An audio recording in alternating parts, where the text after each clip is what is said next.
Are you guys having trouble getting your net drops over? Does this feel like it's just tumbling over and not really getting that distance you need? Or when you need it, tight net drop, instead the shots is going very, very far deep in the court.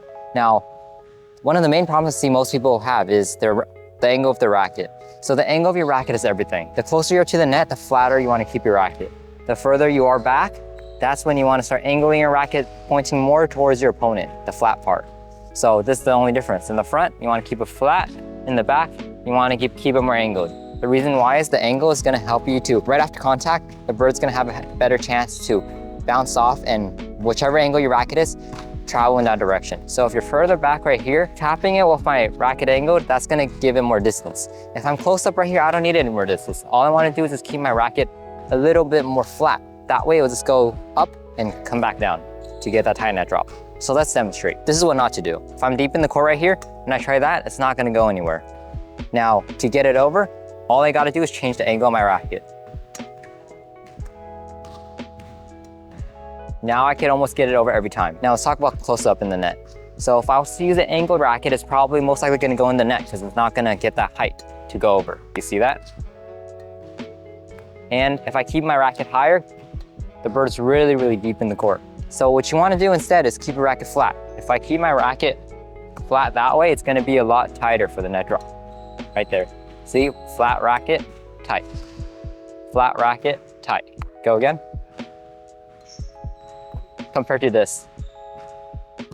Either deep in the court or into the net. Okay, now let's review what we just talked about. So, if you're having trouble getting your net drops over the net, you want to focus on two main things. Number one is the angle of your racket, and number two, your positioning. If you're in the front of the court, you want to keep your racket flat. Everything else is the same. We have videos made about net drops if you guys want to learn the correct technique.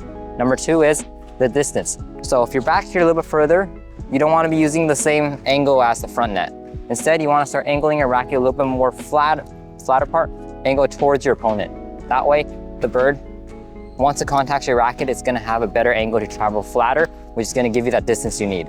But once you're right here, you don't need the distance. You just want to make sure you have a flatter racket. That's the only way you can get that nice, close, tight to the net shot. Okay, hope this video helped you guys get more of your net drops over.